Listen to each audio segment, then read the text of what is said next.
अस्सलामुअलैकुम नादरीन, 1 सितंबर को मिलने वाली तनख्वाह और पेंशन के हवाले से अकाउंट ऑफिस की जानिब से बहुत बड़ी और अच्छी खबर आ चुकी है मुलाजमिन और पेंशनर्स के लिए। हुकूमत पाकिस्तान का सरकारी मुलाजमिन की तनख्वाहों की अदायगी के हवाले से बड़ा फैसला।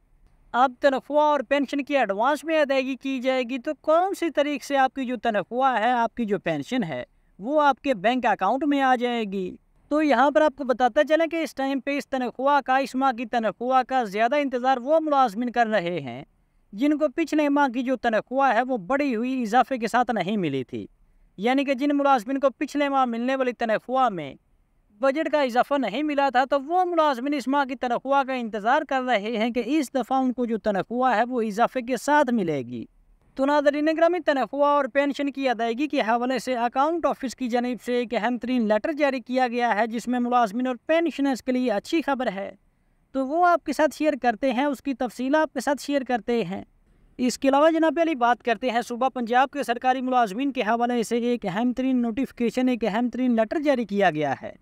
तो आपको बताते चले कि इससे पहले वफाक ने एक लेटर जारी किया था, जिसके तहत वफाक के जितने भी मुलाजमिन हैं,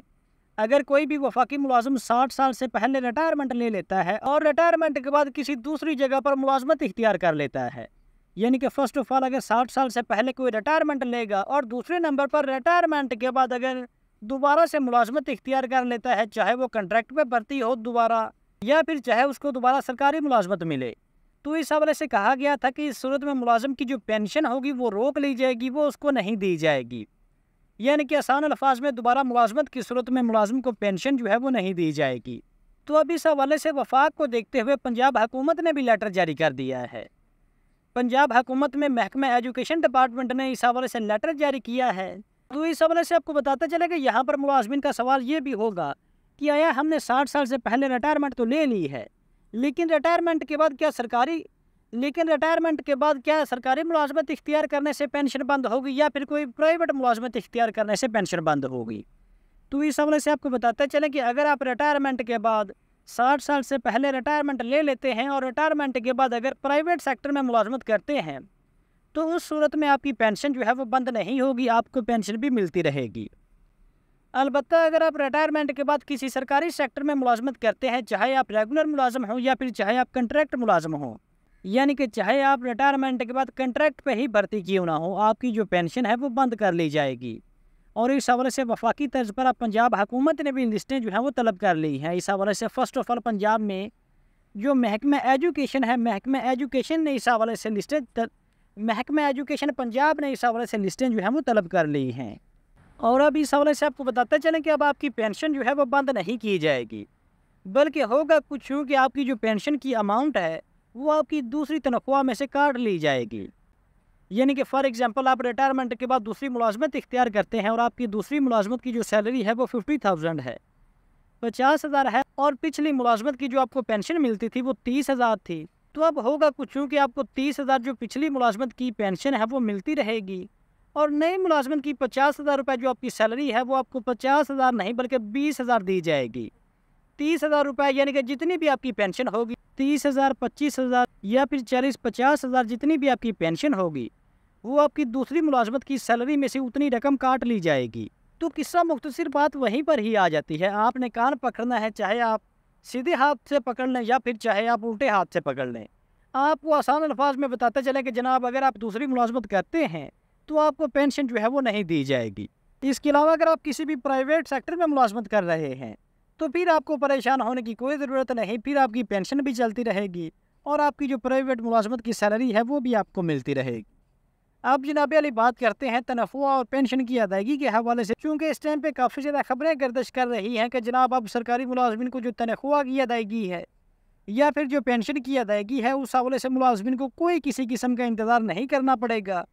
बल्कि मुलाजमिन को तनख्वाह और पेंशन की जो अदायगी है वो एडवांस में की जाएगी। तो अब जनाब अली देखते हैं कि ये कितनी एडवांस में की जाएगी। तो जनाब अली ये 110% अथेंटिक खबर है कि अब आपको तनख्वाह और पेंशन की जो अदायगी है वो 25 तारीख, और कुछ मुलाजमिन को तो 25 से पहले उनके बैंक अकाउंट में ट्रांसफ़र हो जाएगी। तो अब आपको बताते हैं कि कौन से मुलाजमिन को 25 तारीख को मिलेगी और कौन से मुलाजमिन को 25 से भी पहले 22 तारीख को आपके अकाउंट में जो तनख्वाह है वो आपकी आ जाएगी। तो जनाबी अली पहले एक नज़र इस रिपोर्ट पर डालें तो तनख्वाह और पेंशन बराह रास्त मुलाजमिन के अकाउंट में जमा करने का फैसला अब सैलरी हेड बैंक को नहीं भेजी जाएगी बल्कि डायरेक्ट सरकारी मुलाजिम के अकाउंट में 25 तारीख को मुंतकिल कर दी जाएगी। इसके अलावा जो तनख्वाह और पेंशन की अदायगी के हवाले से खुशखबरी है वो आपको बताते चले कि वो खुशखबरी वफाकी मुलाजमिन के लिए है कि वफाकी मुलाजमिन की जो तनख्वाहें हैं वो उनके अकाउंट में बैंक अकाउंट में 25 तारीख से पहले उनके अकाउंट में आ जाएंगी। वफाकी मुलाजमिन को इस माह मिलने वाली तनख्वाह 22 तारीख को उनके बैंक अकाउंट में ट्रांसफ़र कर दी जाएगी। आपको बताते चलें कि आज 20 अगस्त है तो 2 दिन बाद 22 अगस्त को वफाकी मुलाजमिन की तनख्वाहें जो हैं वो आपके बैंक अकाउंट में आ जाएंगी। चूँकि 22 तारीख को जुमा है और आगे हफ्ता एतवार आ रहा है 23 और 24 तारीख को, और मंडे को ऐसे तमाम सरकारी मुलाजमिन जो कि चेक के जरिए अपनी सैलरी निकलवाते हैं तो वो अपनी सैलरी मंडे वाले रोज़ निकलवा सकेंगे। और ऐसे मुलाजमिन जो कि ATM कार्ड का इस्तेमाल करते हैं तो उन मुलाजमिन के लिए तो बड़ी खुशी की खबर है कि वो 22 तारीख को उनकी तनख्वाह जो है वो अपनी सैलरी बैंक अकाउंट से निकलवा के उसको इस्तेमाल कर सकेंगे। इससे पहले बेचारे मुलाजमिन को 1 तारीख का इंतज़ार करना पड़ता था। अब आपका हुकूमत ने जनाब इंतज़ार ख़त्म कर दिया है और मज़े की बात यह है कि अब आपको जो तनख्वाहें हैं वो ख़ास तौर पर वफाकी मुलाजमिन को 22 तारीख को ना सिर्फ तनख्वाह आपको भिजवा दी जाएगी बल्कि 22 तारीख से ही आप अपनी तनख्वाह उसको अपनी अमाउंट को अपनी सैलरी को इस्तेमाल भी कर सकेंगे, अपने बैंक अकाउंट से बदरिया ATM निकलवा सकेंगे, अपने बैंक अकाउंट से बदरिया इस माह की तनख्वाह ATM के ज़रिए निकलवा सकेंगे। चूँकि फ्राइडे सैटरडे और संडे को ऑलमोस्ट जो बैंक है वो बंद होते हैं और जो बैंक सैटरडे को ओपन होंगे वहाँ से आप सैलरी अपनी चेक के ज़रिए भी निकलवा सकेंगे। तो अब जनाबी अली बात करते हैं सूबाई मुलाजमिन की। सूबाई मुलाजमिन ने भी परेशान नहीं होना, उनकी जो तनख्वाह है वो भी उनको एडवांस में मिल जाएगी।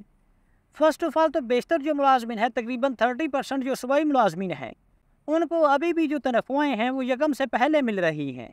यानी कि तकरीबन 26 से 1 तारीख तक उनको जो तनख्वाह है वो मिल जाती है। तो आपको बताते चलें कि इस टाइम पे हुकूमत इस बात पे वर्क कर रही है कि मुलाजमिन की A to Z जितने भी मुलाजमिन हैं और जितने भी पेंशनर हैं, चाहे कोई वफाकी मुलाजम या पेंशनर हो या फिर चाहे कोई सूबाई मुलाजम या फिर पेंशनर हो, तमाम मुलाजमिन के सैलरी अकाउंट और तमाम पेंशनर्स की जो पेंशन अकाउंट है वो रास्ट ID पे कन्वर्ट किए जा रहे हैं। रास्ट ID पे या फिर माइक्रो पेमेंट गेटवे पर तमाम सैलरी और पेंशन अकाउंट कन्वर्ट किए जा रहे हैं। तो इससे होगा कुछ के पहले आपकी जो सैलरी है वो अकाउंट ऑफिस की जानिब से 22 तारीख से लेकर 24-25 तारीख तक आपकी जो सैलरी है वो अकाउंट ऑफिस हेड बैंक को सेंड करता था और फिर हेड बैंक एक प्रोसेस के बाद आपकी जो सैलरी है आपके मुतल्लिका बैंक अकाउंट में भेजता था। तो इस काम में तकरीबन 5-7 दिन का प्रोसेस लग जाता था और 5-7 दिन लग जाते थे आपकी तनख्वाह, और तकरीबन बेशतर मुलाजमिन को जो तनख्वाह है वो 1 तारीख को मिलती थी। लेकिन अब यहाँ पर मज़े की बात यह है कि जो हेड बैंक वाला सिस्टम है उसको हुकूमत ख़त्म कर रही है और अब आपकी तनख्वाह डायरेक्ट जैसे पहले हेड बैंक को भेजी जाती थी, अब डायरेक्ट आपकी जो सैलरी है वो आपके सैलरी अकाउंट में भेजी जाएगी। आपको कोई हेड बैंक का चक्कर नहीं होगा, कोई किसी किस्म का प्रोसेस नहीं किया जाएगा, डायरेक्ट आपकी सैलरी आपके हेड बैंक में और आप अपनी सैलरी को 22, 23 या फिर 24 तारीख को ही निकलवा सकेंगे और उसको यूज़ कर सकेंगे। तो इस हवाले से जो डेडलाइन दी गई थी वो 1 सितंबर की दी गई थी कि 1 सितंबर 2025 से पहले तमाम मुलाजमिन के जो सैलरी अकाउंट है या फिर जो पेंशन अकाउंट है वो रास्ट ID या फिर माइक्रो पेमेंट गेटवे पे कन्वर्ट किए जाएंगे। तो अब देखते हैं कि इस दफ़ा जो वफाकी मुलाजमिन हैं उनकी तो 100% एडवांस में आएगी और जो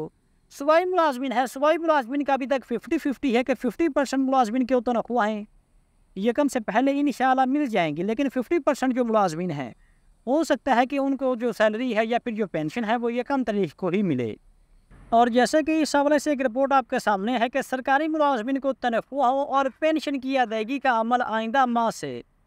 बराह रास्त ट्रेजरी के जरिए या IPN बैंक अकाउंट में मुंतकिल किया जाएगा। इस हवाले से फाइनेंस डिपार्टमेंट की जानिब से तमाम सेक्रेटरीज को ख़त लिखकर रास्त ID या फिर माइक्रो पेमेंट गेटवे के तहत डाटा अपडेट करने की हदायत की गई है। अब सैलरी हेड बैंक को नहीं भेजी जाएगी बल्कि डायरेक्ट मुलाजिम के अकाउंट में 25 तारीख को ट्रांसफ़र कर दी जाएगी। इस हवाले से सूबा सिंध के मुलाजमिन के हवाले से बड़ी रिपोर्ट है। अहम इतला हुकूमत सिंध का डिजिटल इक़दाम। हुकूमत सिंध ने तमाम सरकारी मुलाजमिन की तनख्वाहों और पेंशनर्स की पेंशन की अदायगियों को डिजिटलाइज करने के लिए रास्त ID या फिर माइक्रो पेमेंट गेटवे MPG निज़ाम नाफज कर दिया है। अब तमाम G2P और P2G अदायगियाँ कैशलेस होंगी। इसका मकसद शफाफ, तेज़ और जदीद डिजिटल अदायगियों का निज़ाम मुकम्मल नफाज की आखिरी तारीख अगस्त 2025। तमाम दफातर और DDOs को हदायत जारी कर दी गई हैं, यानी कि 1 सितंबर से तनख्वाह और पेंशन का जो निज़ाम है वो टोटली डिजिटल किया जाएगा और आपको एडवांस में अदायगियाँ की जाएंगी।